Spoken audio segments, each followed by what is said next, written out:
it just Mhm. was able to release that energy rather than sitting there and just letting it build up. Because Yep. if we can make that change now and save some of the heartache, then we're making a change for generations. And it made me realize I still got work to do.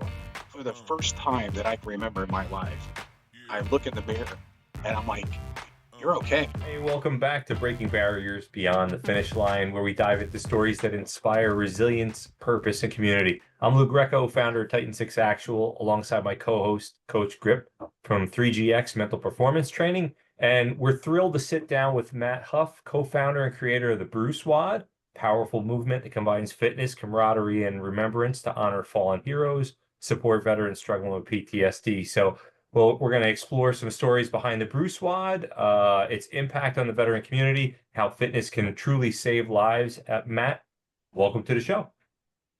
Hey, thanks a lot. Thanks for having me. Look forward to sharing and answering any questions. Awesome. So before we get into all the details, can you talk about what inspired you to create the Bruce WOD, and maybe if there was like a personal journey as a veteran that shaped that mission? Uh, yeah, it's actually um, quite interesting. And I made some notes because I figured you would ask that question. So, um, as a vet, I deployed to the Gulf back in 1990 with the 101st Airborne. So there's a soft spot in my heart for the 101st. So we got right there. Um, so, um, so I got out in 93 and there was a journey of about 12 years before I saw my buddies again. And during that 12 years, um,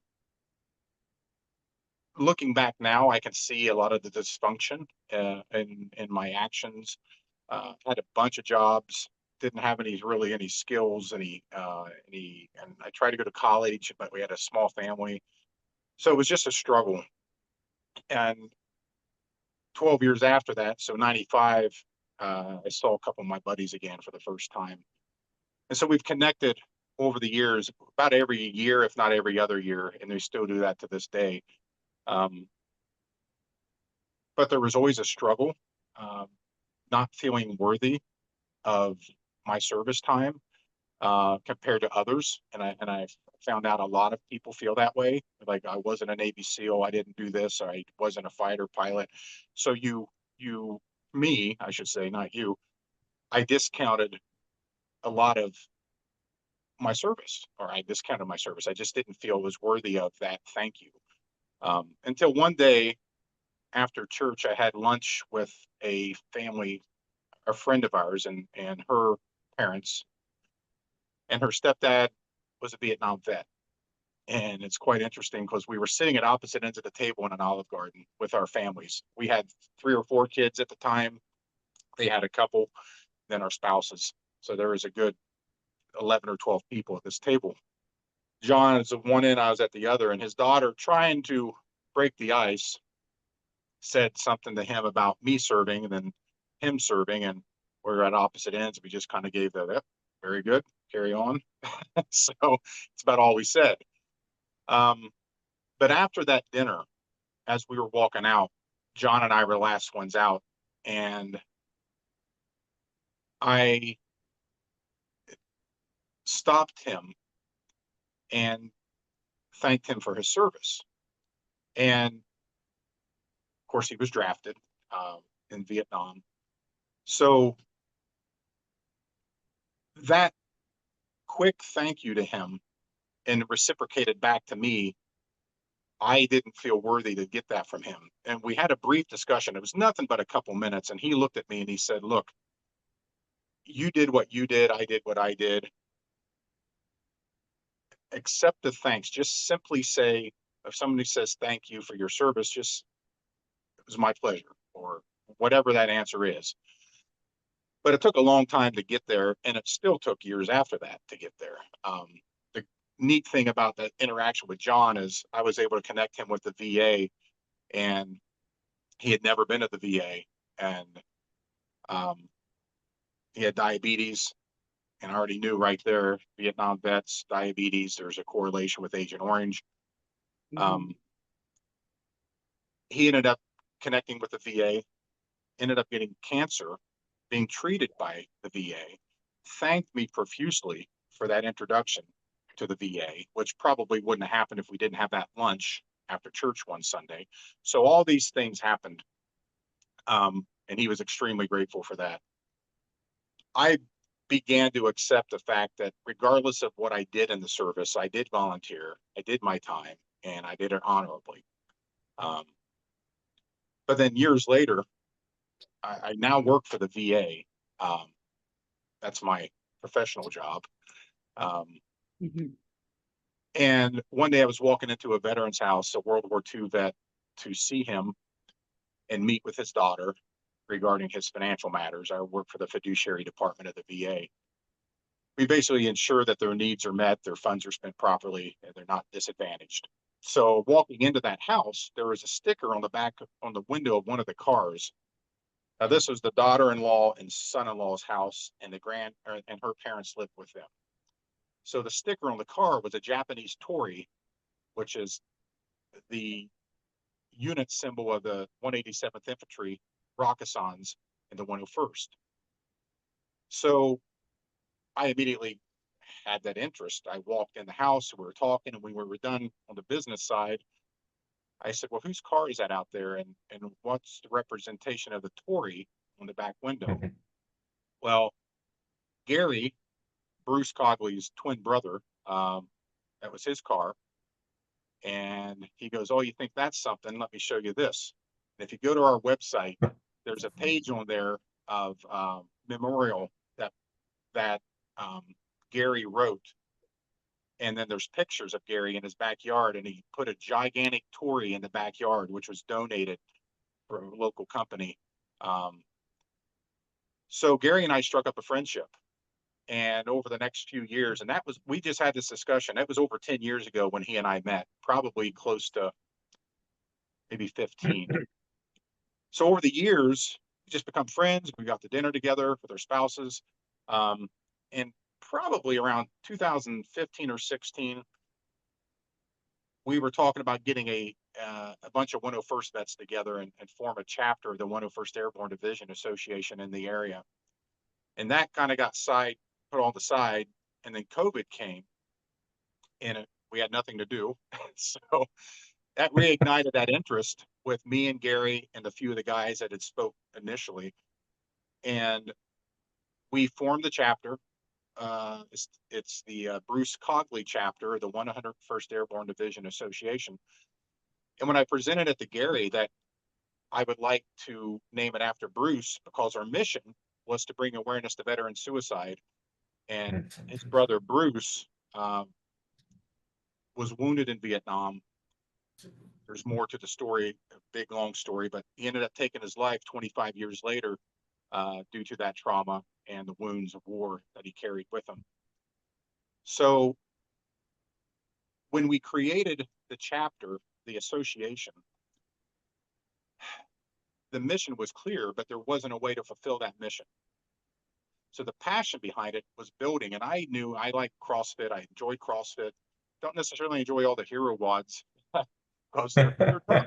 They're hard. So yeah, they're hard. So I sat down with a group of the guys in our chapter, and I said, I have an idea. I said, you're probably not going to have any clue what I'm talking about right now, because none of them knew CrossFit. And I said, just trust me. I said, I've written this workout, and I'm going to talk to some people and see if anybody's interested in this.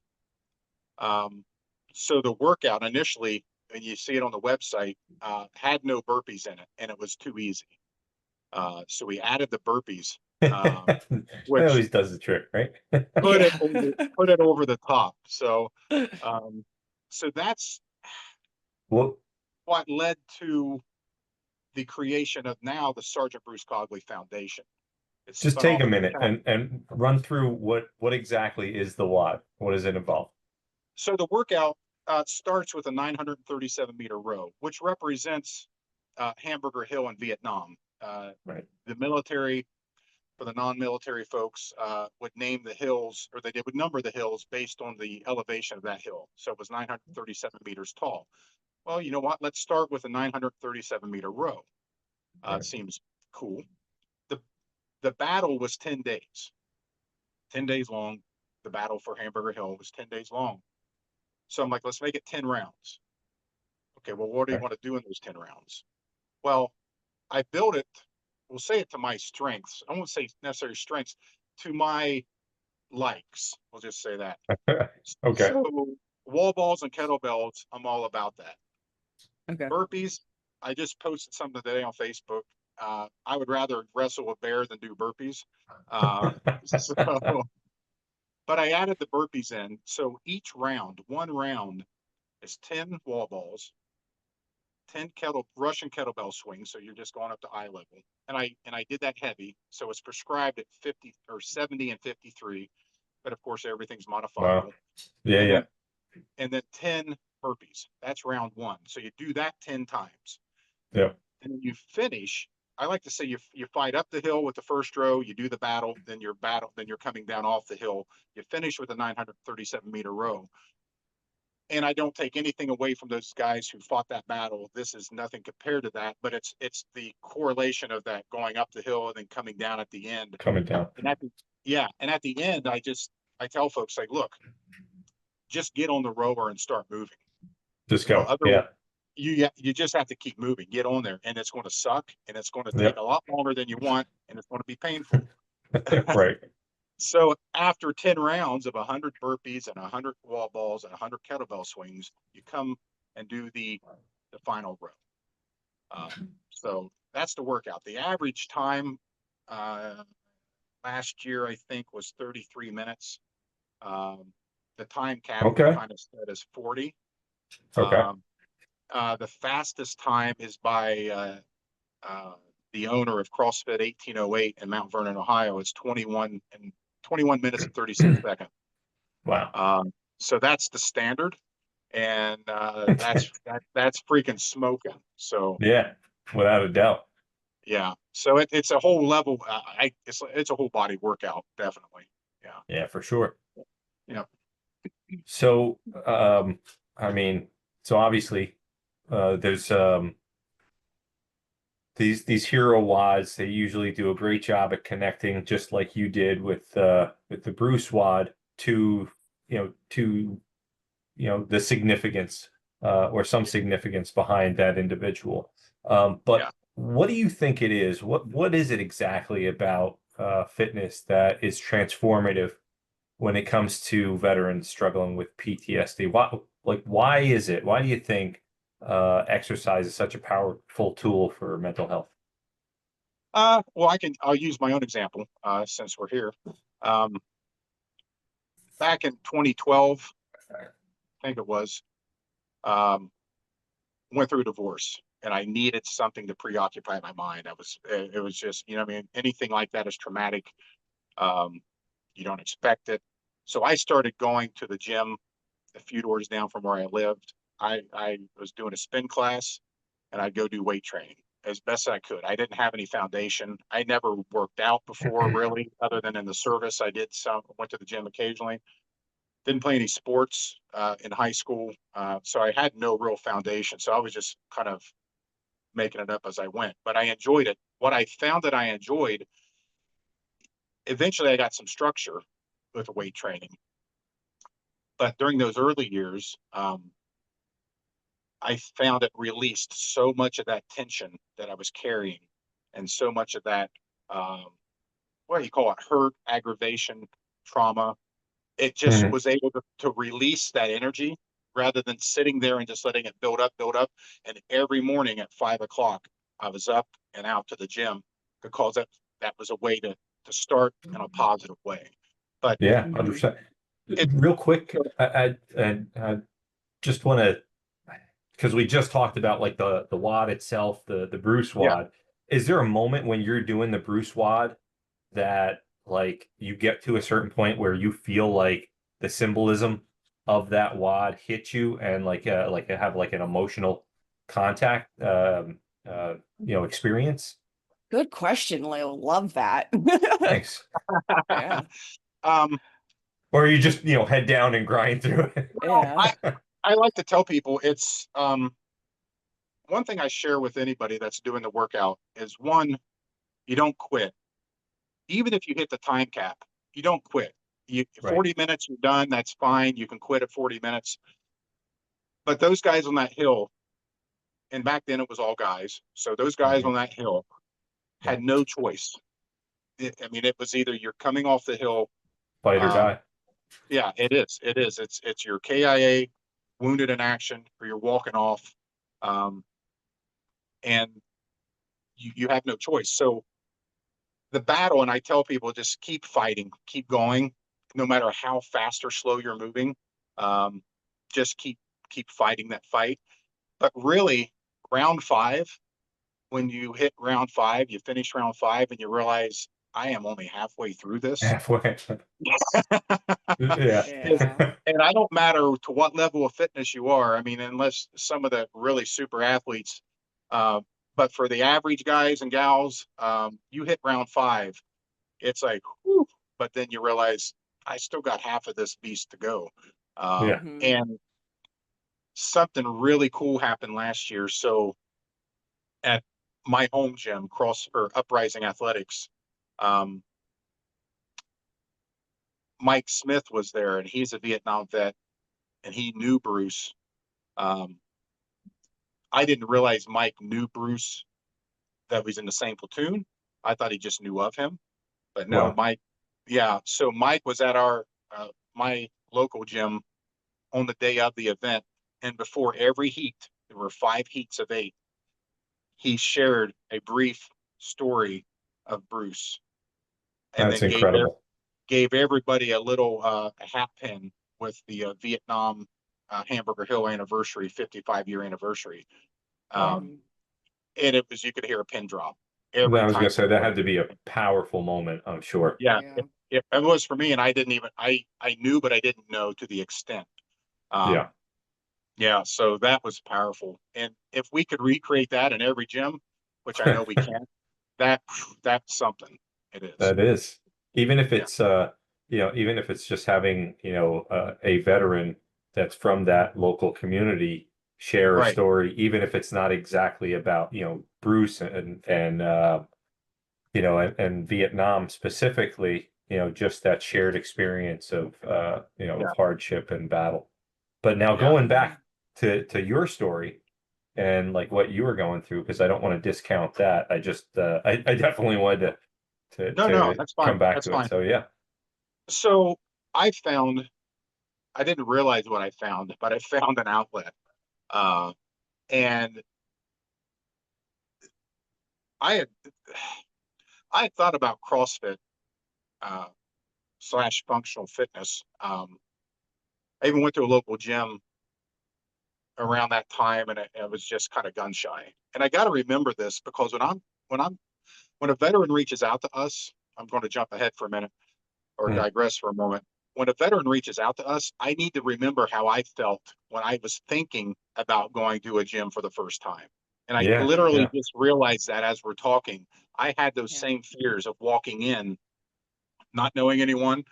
Yeah. I on the outside look like I got it together, but on the outside I'm very outgoing. Inside though, I was somewhat reserved, protective.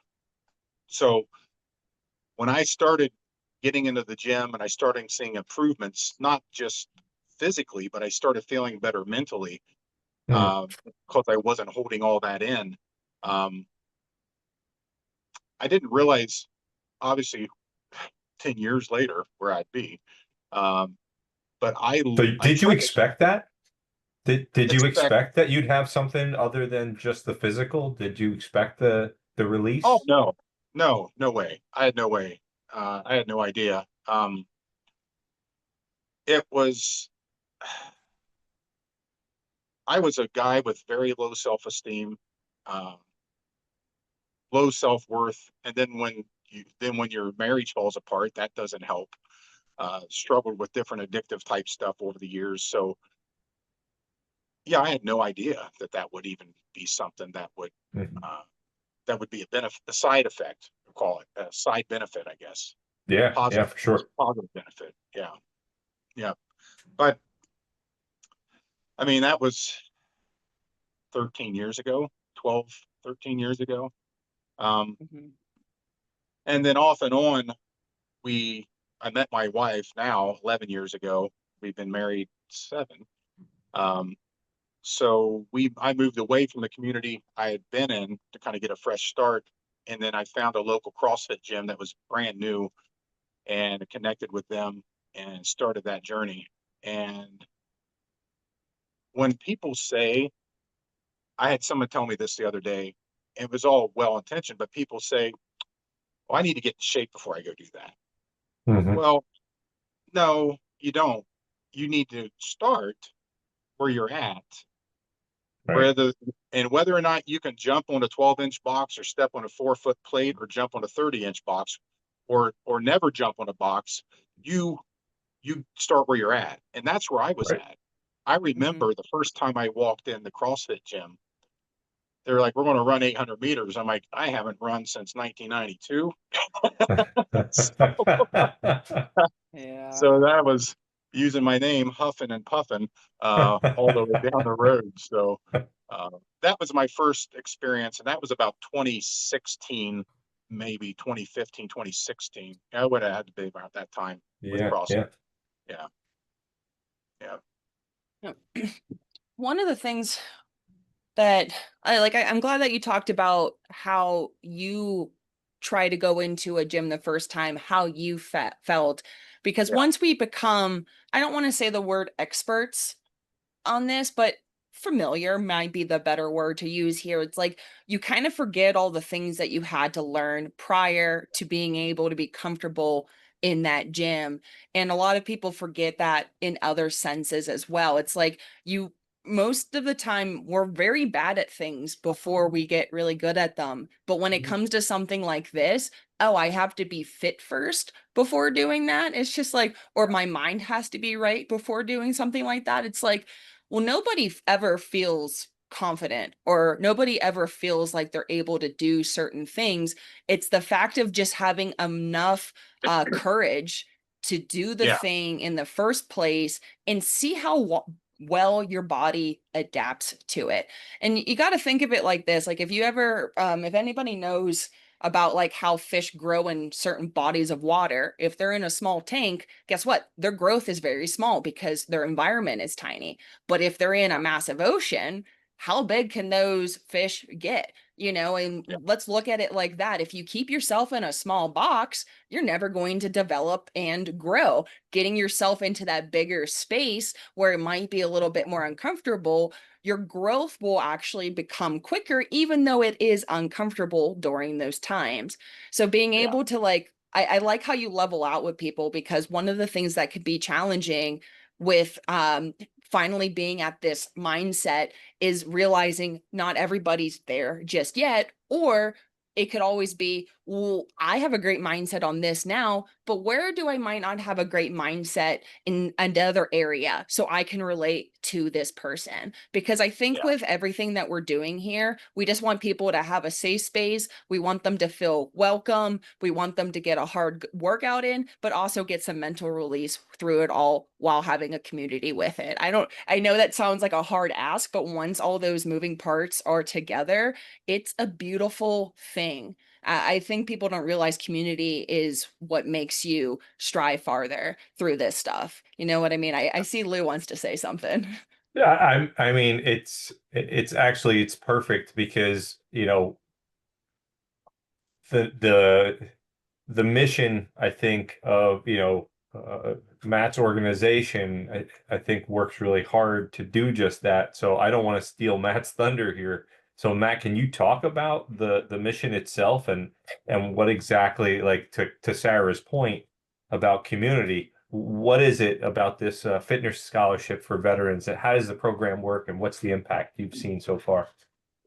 yeah. So when I sat down, we'll go back to when I first talked to that group of vets, and I said in our chapter, and I'm like, hey, I have an idea. It says Hero WOD, well, workout of the day. I had to break it Mhm. down even more. So, Right.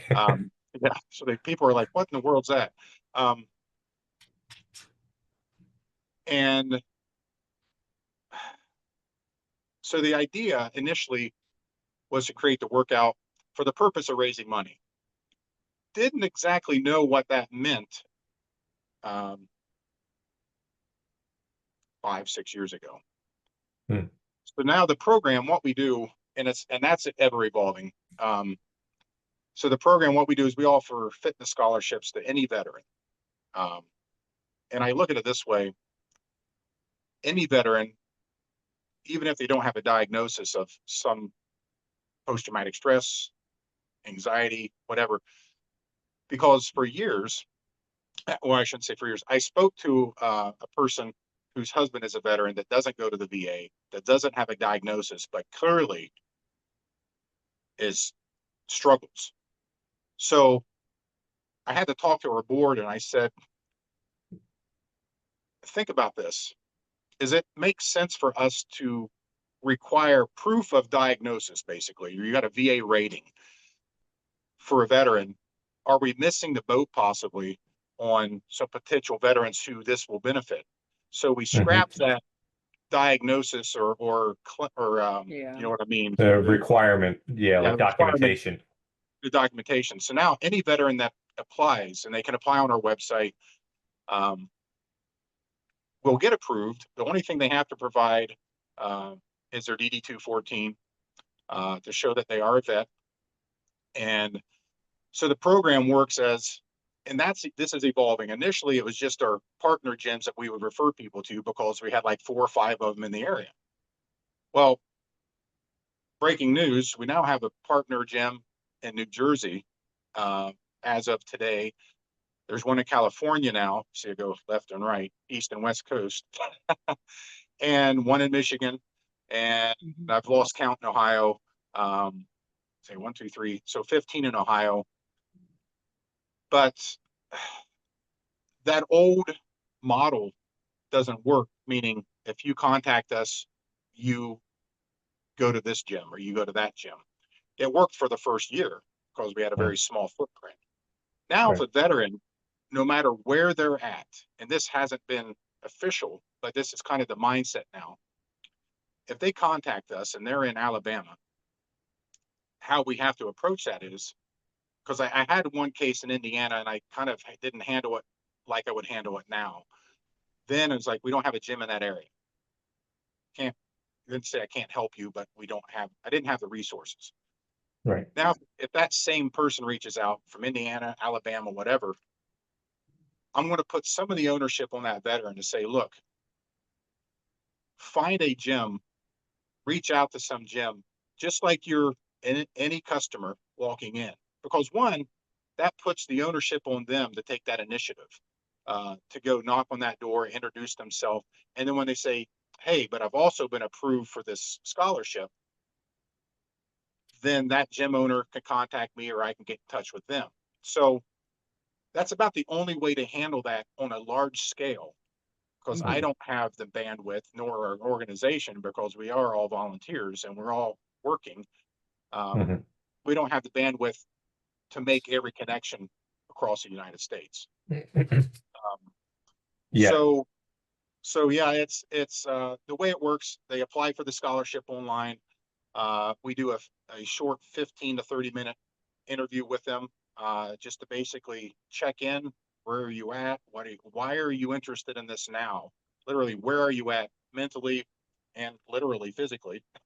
What's going on in your life that you've decided to do this now?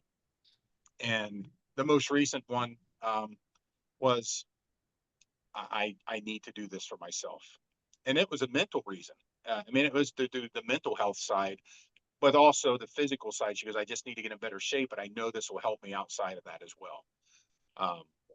So it's an easy process for a veteran on our end. The process for the veteran is just like walking into any other gym. You have to make that commitment. Nobody can, if I got to drag you to the door, you're going to be in and out no sooner than I can get out the door. Right. Yeah. Right. You have to have that commitment yourself, Right. to go introduce yourself. And that's a hard step. That's a hard It step is. for anybody, especially if you're a vet and you've struggled with some mental health issues, anxiety, depression. That's a very hard step to make for probably most of society, or large percentage. Yeah. I mean, I think there's there's something to there's got to be some science behind this that, if you removed all the barriers, you'd still probably only get, some small percentage of folks Yeah. that really would want to commit. So it's like, but you're still removing a considerable barrier, financial, Yeah. it, Yeah, that's, we also, on our website, there's going to be a few minor revisions, but one thing that won't change is we do ask for a commitment of 3 days a week. Mhm. It's not asking much. It's asking a No, lot when you've never done this, when you haven't been at the Yeah. gym in 10 years or 5 years, but without creating some type of a habit and right, establishing a commitment expectation as a nonprofit, we want to hold you accountable. We have to be accountable for our funds, but we want you to be accountable for your time. right. And there, um, there was one instance where I've talked to the vet and they were struggling um, to make it to classes. They had some situations. I said, you know what, let's just put this on a hold. The first month is done. Let's put this on hold. And when you're ready to come back, pick it up where you left off. Mhm. Uh, I thought it was going to be a difficult discussion, but it wasn't. They knew it. They're like, yeah, we're not upholding the expectation. Another situation, which I won't get deeply into, but we had to kind of do the same thing. But it was, we act because of a situation with the vet, which pulled them away literally from the area. Uh, we provided an extra month on top of the 3 months for when they get back. So we have some flexibility there. Right. Barring significant sickness or an injury, the expectation is the expectation. But Sure. yeah, yep, Kind of reintroduces them to structure and yeah, commitment and yeah, all Mhm. positive things. So while to your point, 3 days after coming off of a long break might be considerable. It's also it's just high enough of a bar, but not too far of a stretch in my mind. yeah. And there's something you said a minute ago about the community, and the one reason I like the functional fitness type community versus just an LA Fitness. Mhm. LA Fitness, you can go there and hide in the corner, and you're really not doing. I mean, you're working out, but you're not getting the some of the aspect of what we like in the community. You're not getting the camaraderie. So when Mhm. you walk into a physical or a functional fitness type gym, and it could be an Orange Theory, it could be you're in a group atmosphere, any type of group atmosphere gym, um, you're getting that community aspect. When I walk into the gym, it doesn't matter what time of that class is. There's going to be a group of people there that are going to be suffering through with me, whether it's 5 a.m. or 6:30 p.m. or any day, anytime in between. That's Yeah. another reason I like the functional fitness structure. It's because you have that community, and it also that prevents the isolating behavior that a lot of veterans do when they're trying to avoid their problems. They're going to isolate and stay away from people. Well, this kind of forces the issue. So yeah, Yeah.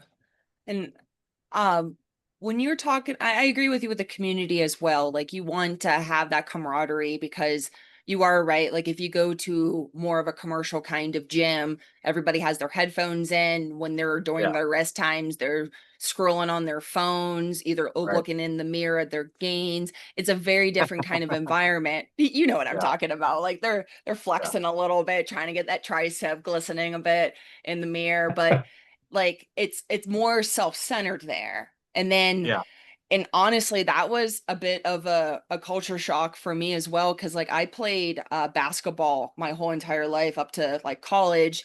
So I was used to sports performance gyms. And when I went to a commercial gym, I was like, this is so bizarre to me. Like I felt uncomfortable. And I've been in a gym my whole entire life, but that kind of mentality was not what I was looking for.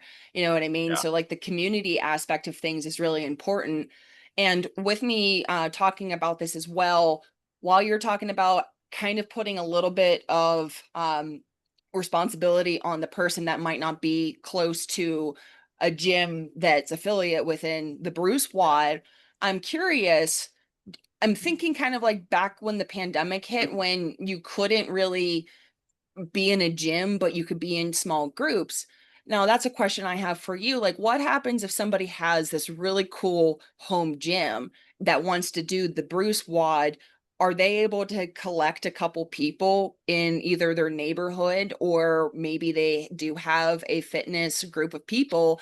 Can they do it in their like basement gym? As like, I feel like it individualized, it could kind of get the job done, but the camaraderie is what we're really looking for. So just kind of a question on that. Would that be Yeah. possible? So are you referring to like to the fundraiser type um, group that gets together like a host gym? Is that what you're referring to? Or the veteran just getting together and doing work? Because the Bruce WOD is like once a year, like kind of like the Murph, Yeah. but it's in November.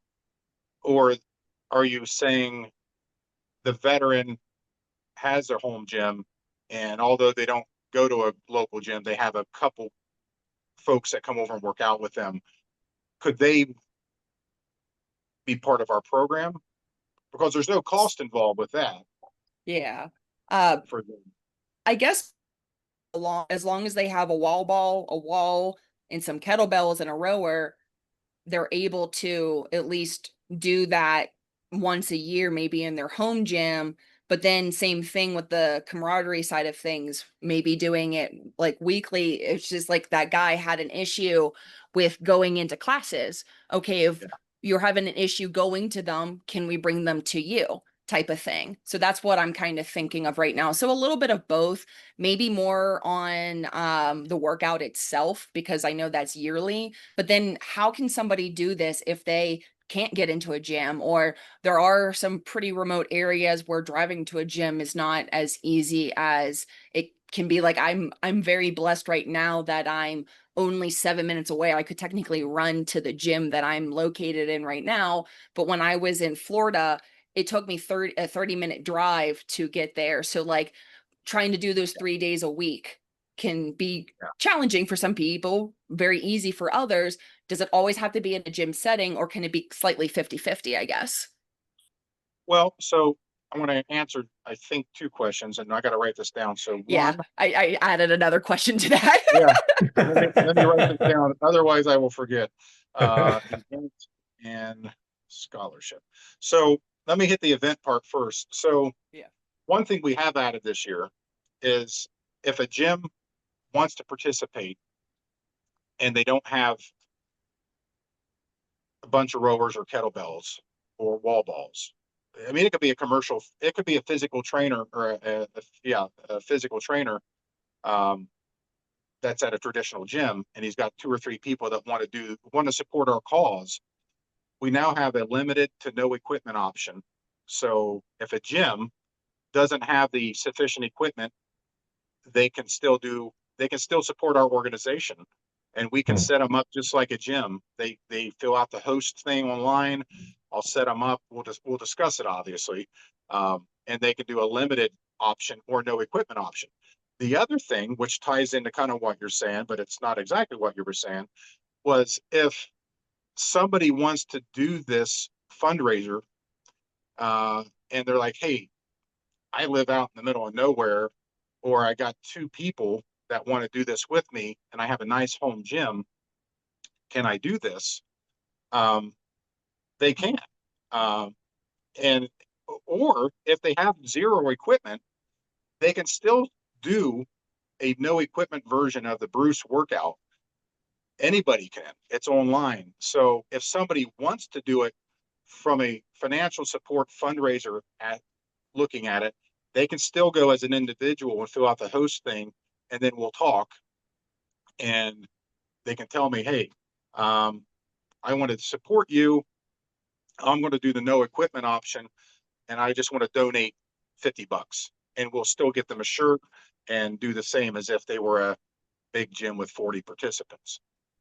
So the other question, I think, was if somebody applies for a scholarship and they don't have a gym near them. Yeah. Um, the thing with that is, if there's no gym near them, then we're not there's no scholarship payment because there's no gym to pay. Right. Right. Okay. Okay. Yeah, in that aspect of it. But if they want some type of accountability, you've now created another thing for me to think about. You're One welcome. more layer. Yeah, thank you very much. One more layer of I mean, possibility. Yeah, hey, I mean, if the accountability piece is something and there aren't any close gyms, I mean, there's always the possibility of either a Go Ruck Club, an yeah, F3 chapter, yeah, so I mean, and there's probably similar things out there, but those two communities for sure yeah, just come to mind as a potential yeah. resource. I Yeah. agree. I'm familiar with both of those, and I've connected with them over the years. I've done a Go Ruck event. I've talked to some guys from F3. Yep. I mean, they get up at ridiculous hours, but but yeah, there's options. Yeah, Yeah. Lose one of yeah, those people. Yeah, yeah, I'm that Yeah. guy. That's Because too like funny. I'm even thinking too, I mean, I have a kettlebell. I don't have specifically a wall ball, but I yeah, can definitely have something that's 14-ish pounds. And I don't have, like I said, I think I said I didn't have a rower, but anyways, I could always substitute because yeah, us hybrid athletes love to run thousands of yeah, meters and miles. So running that instead of rowing, I could see yeah, possibly, and then getting an RV community around here too can make that possible. And like, let's say that we could possibly do an equipment one, but also a no equipment one, because while I'm RVing, that's one of the things I've learned is like people want to work out, but they feel like they can't do it consistently. So they kind of just completely cut it out. yeah, So things like yeah, this, I could see even RV communities being able to, because I understand gym community is important, but there's a lot of people that are outside of gym communities that want to be active, but don't want that traditional gym. So yeah, I think I'm just getting your gears This is a turning, whole, Matt, on, yeah, this yeah. is a whole branch you never even explored. This is awesome. yeah.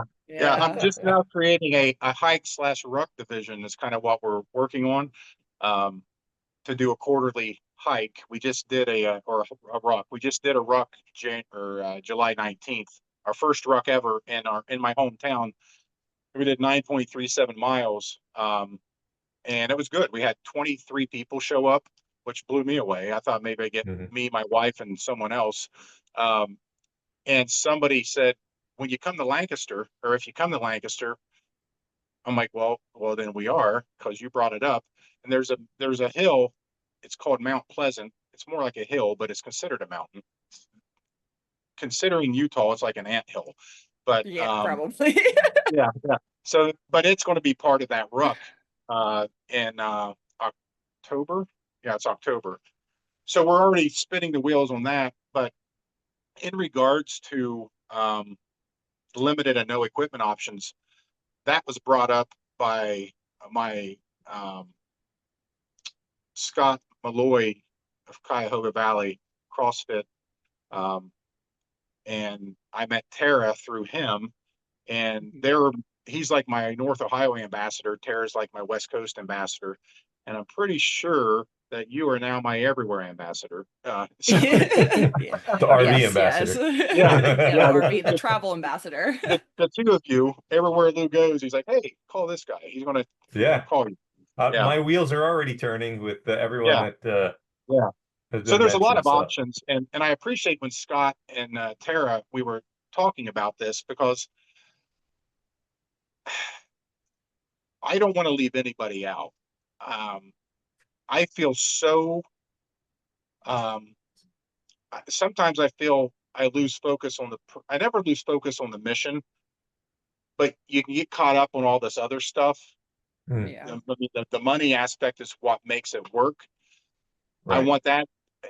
There was something I wrote down, and I think I made it up myself. I'll take credit for it. Um, and I'm going to misquote myself probably, but if you're at whatever you do it in an exceptional manner. And that's how I see this. If our organization is doing this. And I'll tell you one thing, a few years ago, I wouldn't say something I did. I'd be like, I discount that just because of my own issues of accepting praise.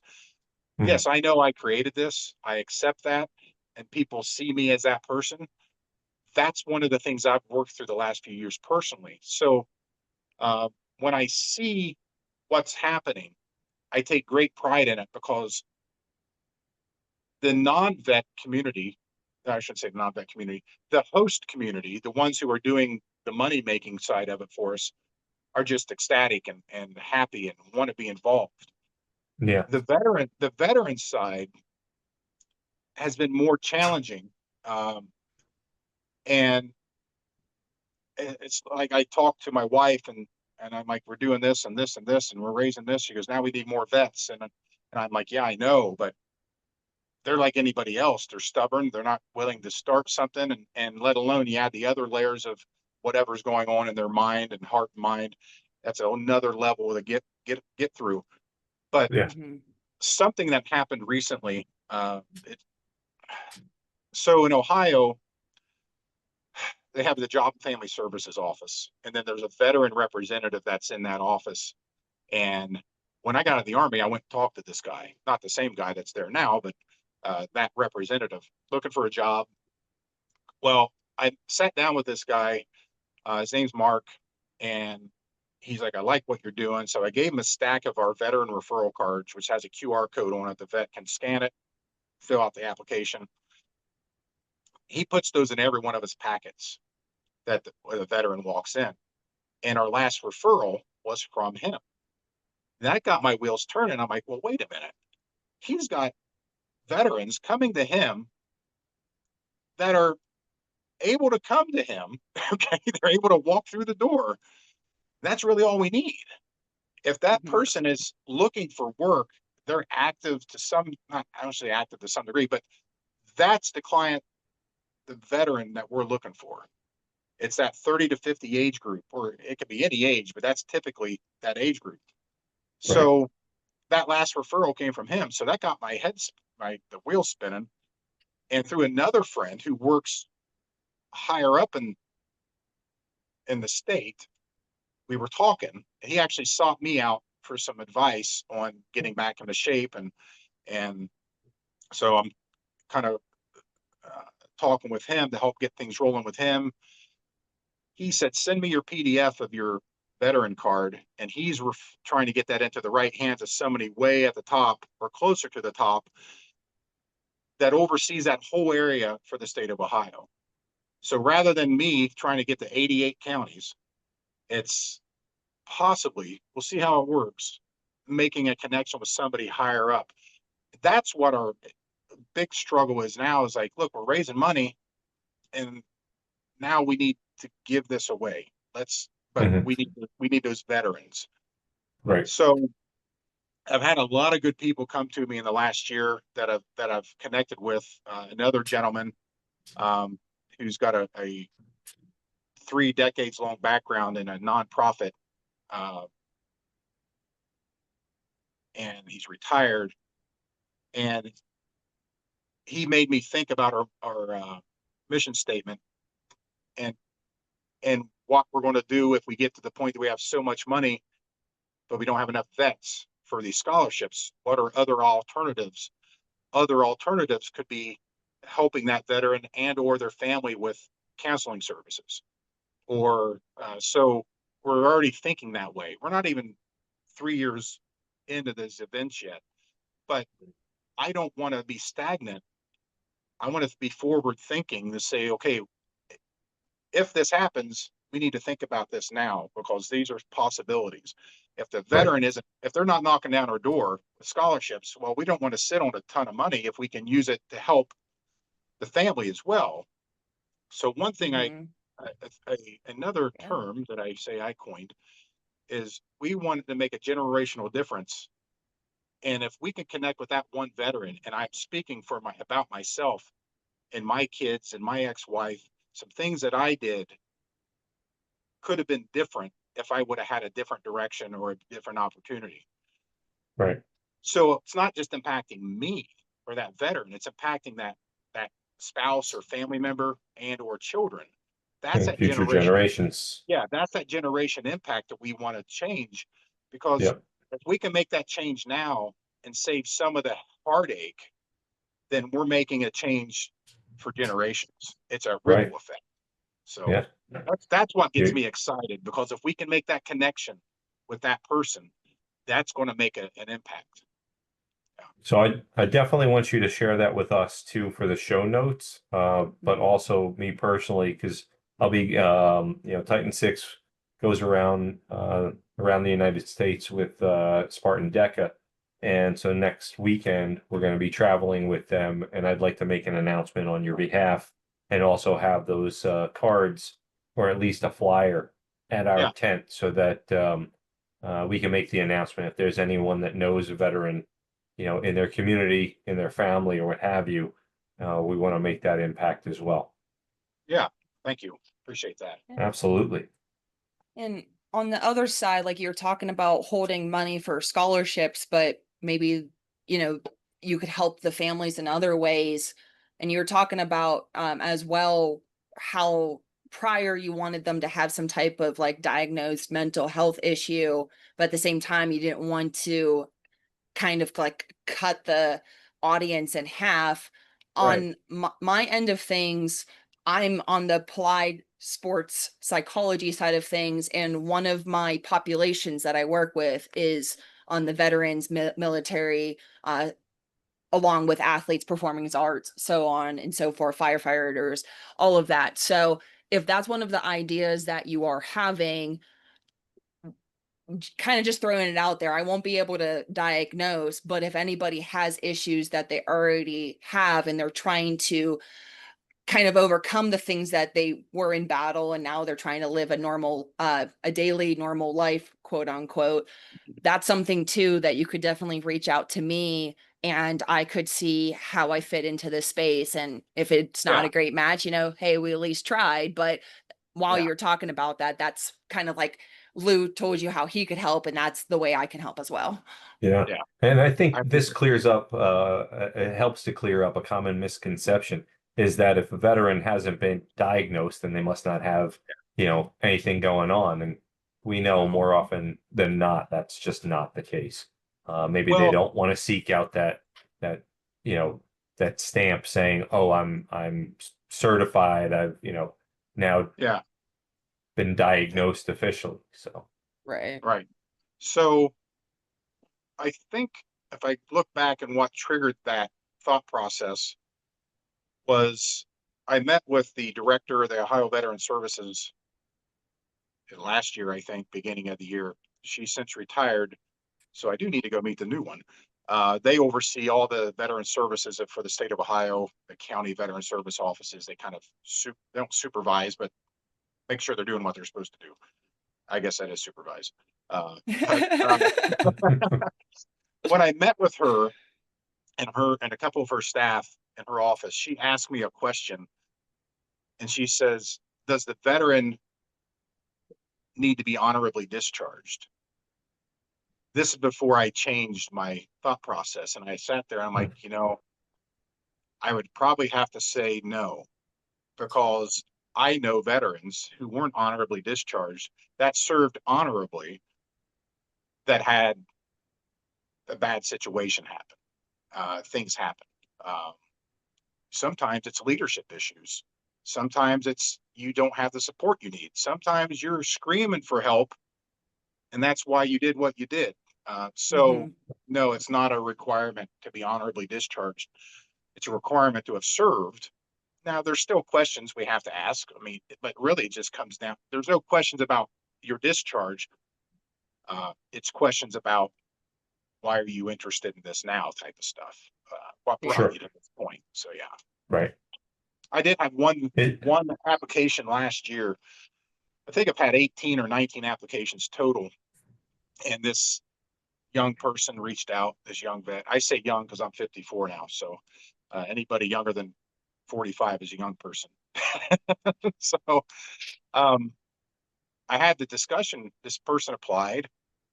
Um, we had I changed how I do things now because I didn't require the documentation before the interview. Now I require the DD-214 before we go to the interview process, because this person kind of ghosted me when I said, okay, well, sounds good. We can work with you on this. There were some irregularities in how we were going to make it happen because of where he lived, actually. But he never supplied his DD-214. And I reached out, text, email, and phone. 3 strikes, you're out. You can't provide it. I'm not chasing you down. So there's a couple red flags there. Sure. Could have been legit, and he just got cold feet. But Hmm. we can't move forward at all with that document. So, Without that, yeah. Is there a story from a participant that stayed with you, something that just, reminds you why you do what you do? I got my cheat board back here, so Yeah, with all the names. that's fair. There's if you look at the board here, big number 20. That's because that's our goal for gyms this year, and we're at Mhm. 18, so it's freaking awesome. But on the spreadsheets that are back there, there's our the names of our vets. There's one particular, they all mean something, but out of the 18 applications, not everybody commits after the interview. It's could be a timing. Some people commit and then back out. Some people start and then back out. But I think more than half of them have followed through. So last May, or this past May,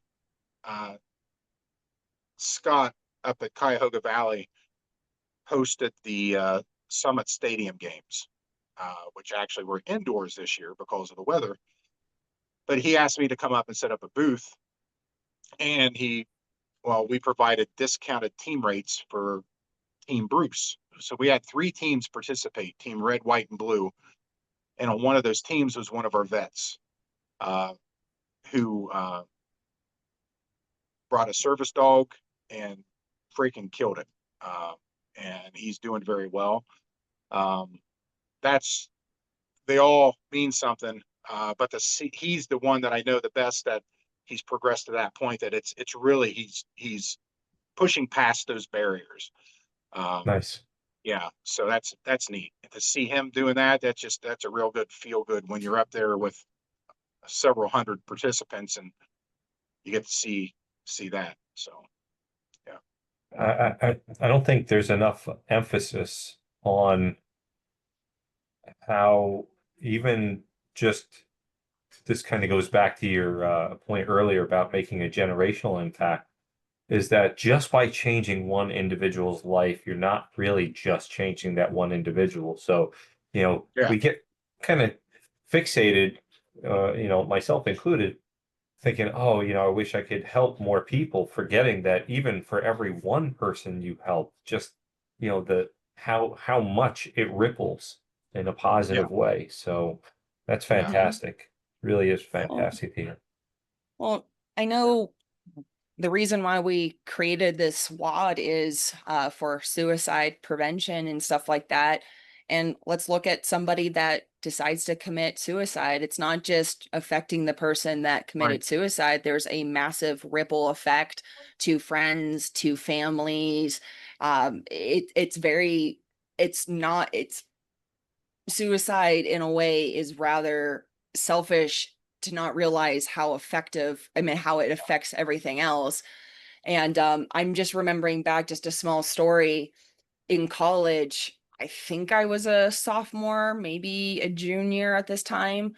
My one teammate heard somebody literally hanging themselves in the next dorm over, and she ended up like killing herself and all that. And the mood of the whole entire campus, Yeah. like half of us didn't even know who this was, and we all were grieving over that situation.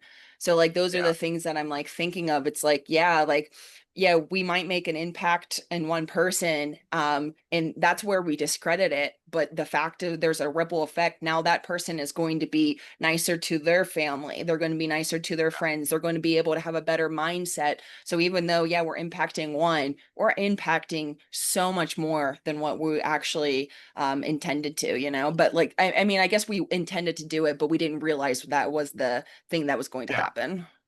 Oh Yeah. yeah, definitely. I look at it, it's definitely you're impacting somebody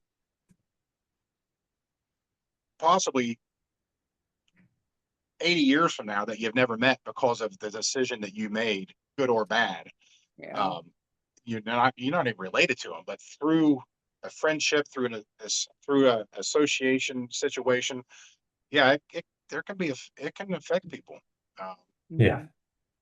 yeah. And I mean, just the, conversation alone about 22 veterans a day taking their lives, just Mhm. raising awareness about that can be a difficult topic to approach, you know? Yeah.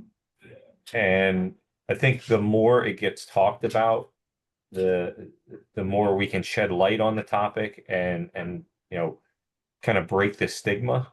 Um, Yeah. and hopefully help people before they make a permanent decision on the temporary problem. So how Mhm. do Right. you how do you approach that? If you see if obviously since you're dealing with veterans that may be coming to this from a mental health perspective, you know, do you ever have to have a hard conversation as a result of them coming to you for an application or just in general? Um, I have not been required to have that conversation or a conversation such as that.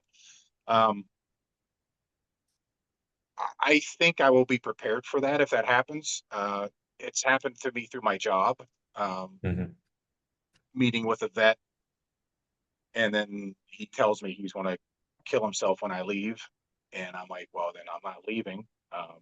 And I actually talked to him and ended up taking him to the VA.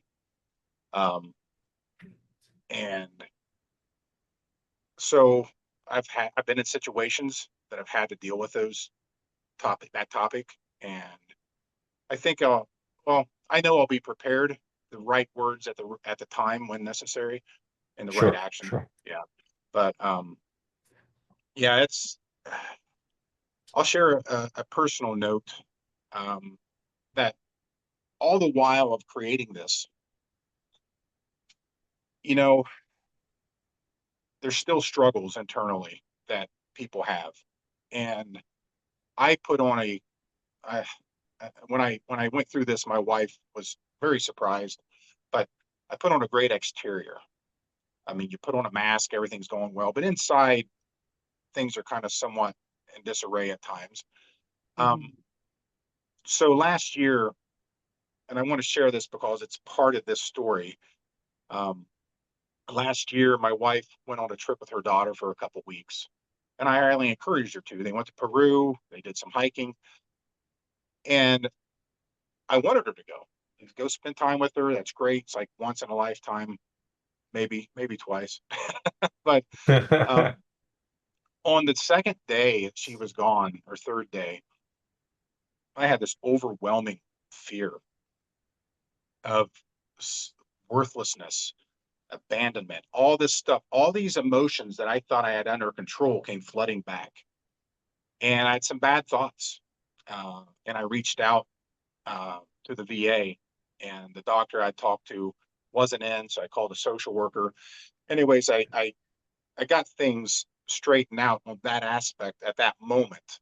Um, and it made me realize I still got work to do.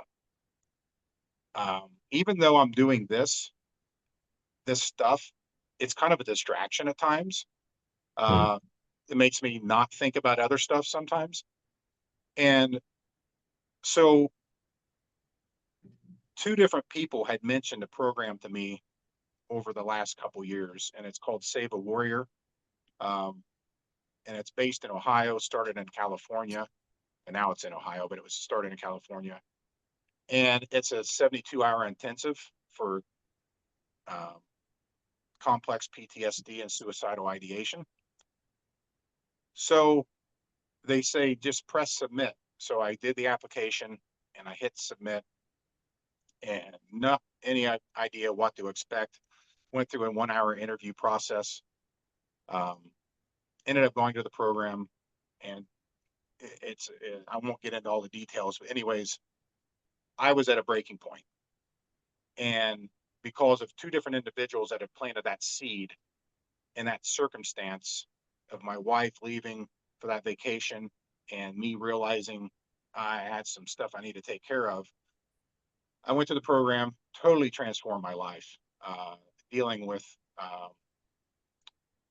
past traumas, and not just military, not just first responder stuff. It's just life. Mhm. And it was a transformative experience for me. And that's why I wanted to share that, because we're going to highlight them on our website in the next couple weeks. Um, so it's a great resource for veterans and first responders. Um, I think it's just first responders in Ohio and veterans anywhere, just because of the Okay. sheer number of people. I'm not sure if that's changed, um, but it's a great program. Uh, and I say it saved my life. It did, because, and it's like, That's incredible. if not now, 6 years from now, who knows? Yeah. No, if you can also share, their contact information with us as well, we'll Oh put yeah, that, in the show notes.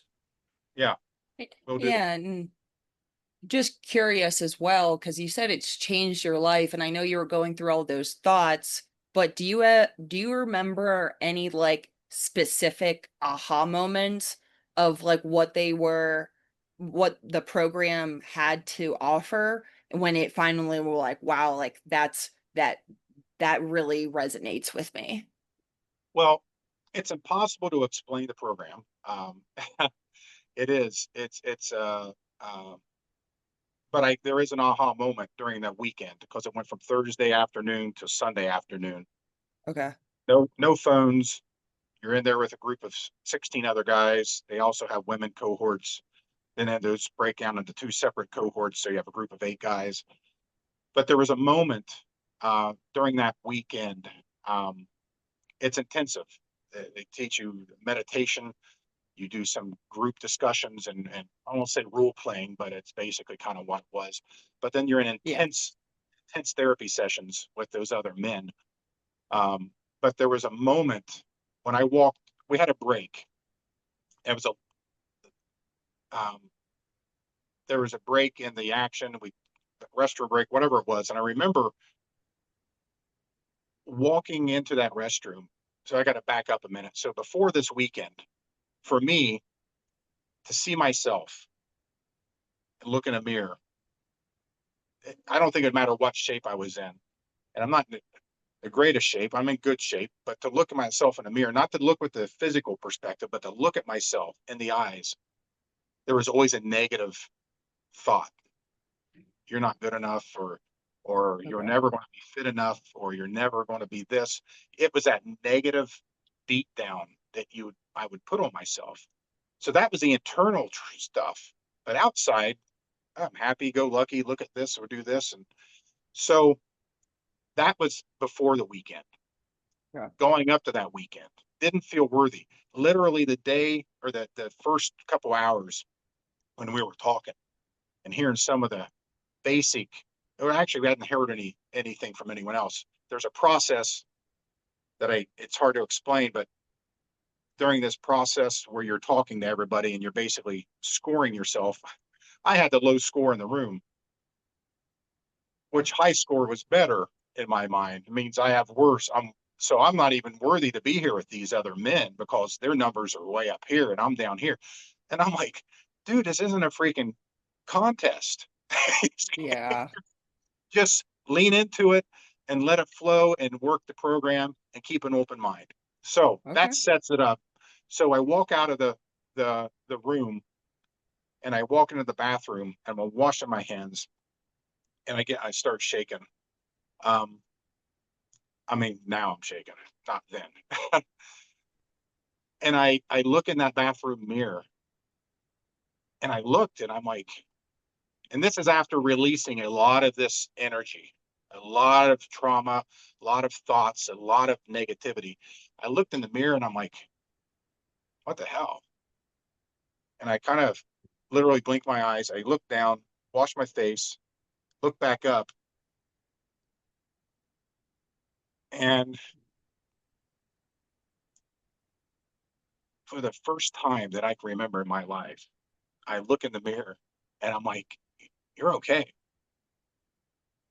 And it's like, it was like a clarity, just a moment, and it continues. I still struggle. I mean, we still have those thoughts occasionally, but then you beat them back. It's like, no, shut the hell up. But it's Mhm. that moment, looking in that mirror, realizing, holy crap, I've really cleaned out some crap in my mind. Yeah. Because I Yeah. looked at myself and I thought, I'm perfectly fine with who I am and how I am. That was a moment that I knew something, whatever we did, and I know what we did, but through that whole process, it Yeah. worked. And that It really was freaking blew. transformative. Oh yeah, that, and it's like, I don't want to say, we like to use the word transformative because it's like, it's not like you're fixed or you're healed. It just transforms your way of thinking. You Yeah. learn things of how to deal with things even better. I mean, physical activity is great to blow off steam, but when you're taking care of your heart, mind, and soul, through whether it's through meditation or dealing with those things, that's so healing and powerful as well, to release that. And that Yeah. moment I'll never forget. And I still got a picture over on my bookshelf of part of that weekend that I look at periodically, to remind myself. Nice. Yeah. Well, like the fact you told the story with like so much emotion and you were shaking, like it just shows how that moment is still with you. You know what I mean? Like that moment is probably going to carry on with you through the darkest. Like if you get back into that hole again, like Yeah. deep, that you never thought that would happen, like that moment is something that you can always come back to. And it seemed like, because like I think most programs are great. I mean, I've seen some programs not be the best, but most programs, they can be rather helpful. But the reason why they're not helpful is because the people walking in aren't allowing this to open up yet. You Right. know, like they're Right. very fixated on how their mind was. And it looked like in that moment, like you said, you were trying to fill out something, and you're like, why am I trying to make this into a contest? You took all your expectations and put this importance down, and the fact that like it actually was kind of helpful that you did have a bathroom break, because you talked about before even going to that event, you looked at yourself in the mirror and you said every negative thing possible to you. And then when you were Yeah. washing your hands, looking at yourself again, you saw somebody different this time. You Oh didn't yeah. see the negativity, like the fact that you like took all that stress. Like I know the exercises and everything else Well, changed looks everything. At like least that's what I hear. Yeah. you froze a Yeah. little bit there, Sarah. Or Oh I don't know if that no. was just me, or did Yeah. It you was just hear a it, split Matt? second. No, it Just was yeah, frozen. Split second, but we got it.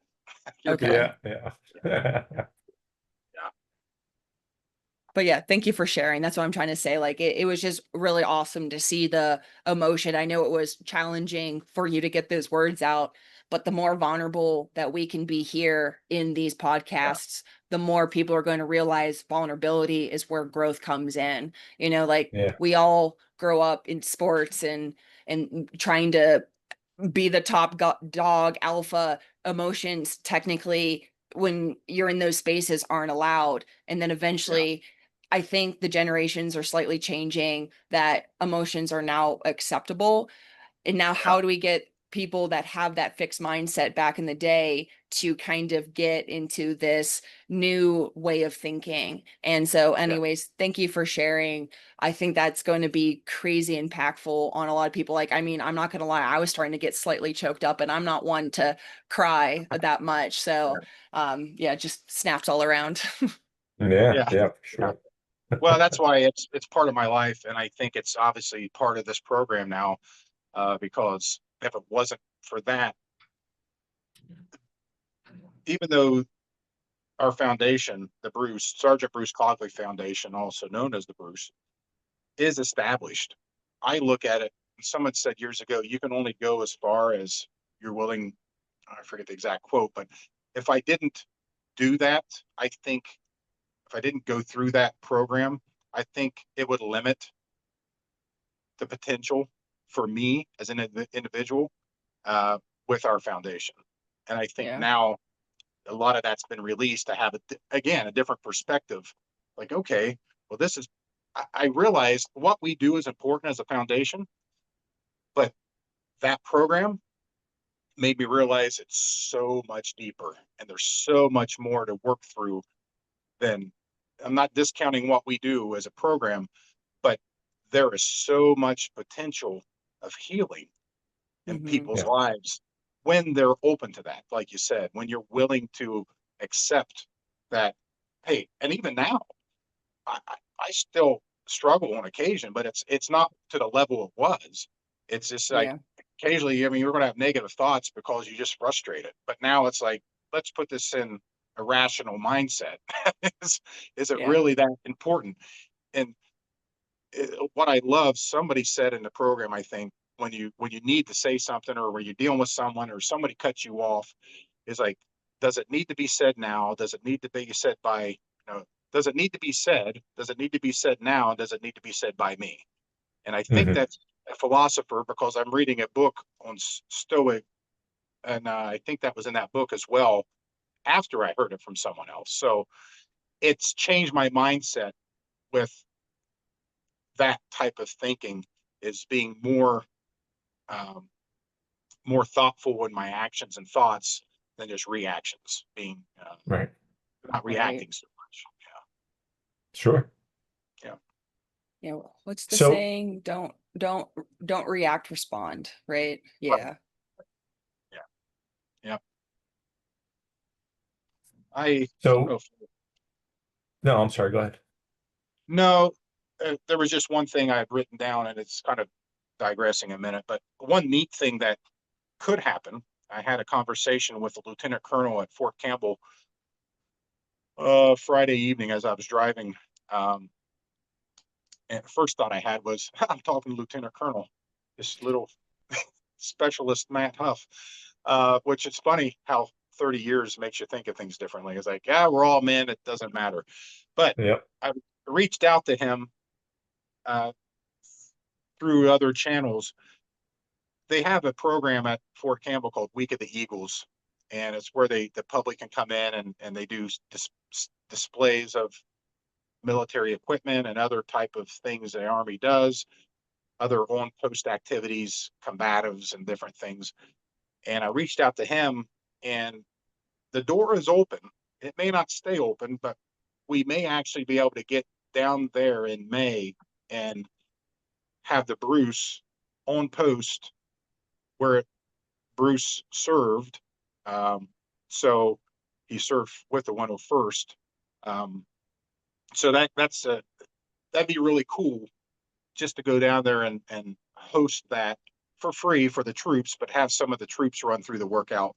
Ideally, it Yeah, would be his old unit would be fantastic, but again, it's all a that would. matter of logistics. So yeah, Right. Especially if they were able to come in and share a story or two. right, right. So yeah, yeah. So, for listeners that want to help, what's the most impactful way? We've talked about, host gyms and stuff like that, but for an everyday listener that wants to help, what can they do to support your mission? Uh, well, donate. It takes about $500 per vet to do a scholarship. Gym Mhm. prices vary. So with the monthly cost and introductory fees for the gym, it averages about $500 per veteran. So donations can be made on our website. There's a green button. If you're on a computer, if you're on your phone, you got to scroll down a little bit to find the green donate button. Um, but that's really helpful. Um, Okay. yeah. And if you are a gym owner and you want to host, that's huge. Or if you're not a gym owner and you want your gym to host, well, talk to your gym owner. Share our Absolutely. share our message. Definitely share the message. So we've come to the point where we usually take the person that we've just interviewed and we ask them if they have someone that they would love to see on the podcast. And then if there was a question they would want to ask that individual, kind of a way of paying it forward, by bringing someone that maybe was impactful to you or similar to the connections that brought you to us. So Sarah's waterfall analogy was perfect, before we hit the record button. So with that, is there an individual, organization, or what have you that you'd like to have? The one that comes to mind is the owner of Uprising Athletics, Jason Tomlinson. Okay. He's the guy that everybody kept telling me you need to talk to Jason when we were starting this up. I met him about a year into him opening the gym. So he's got a very he'll tell the story if it happens, but when he heard what we were doing, and I was looking for a home, personally, a gym home, and a home for somebody to jump on board with the Bruce, he, no questions asked, he goes, we're in, just let's run with this. So he was been very instrumental in helping us get started, and he's got a great story, and a guy that just wants to give back. Yeah. That's incredible and fits exactly what we'd be looking for. Is there a specific question that you would want to ask? There's not a specific question. I was thinking about that when you were saying that, but I can't think of one off the top of my head. Yeah. All right. But just hearing his backstory and obviously how he impacts other people and pays it forward. No, that's fantastic. Yep. All right. Well, thank you so much for sharing your story, especially the incredible mission behind the Bruce WOD. Thank you for creating something like this. As a veteran, having things like this really they mean a lot. They mean a lot to me. And finding a way for me and for our podcast, to give back and make, spread the message is kind of how we like to help. And for, the listeners that, if they want to get involved, we'll share the link so that if they can donate, we'll keep spreading the word for you as well for the host gyms and things of that nature, participating, fundraising, hosting for a veteran in need for the scholarship, whatever it takes. Absolutely, love to get this message out there.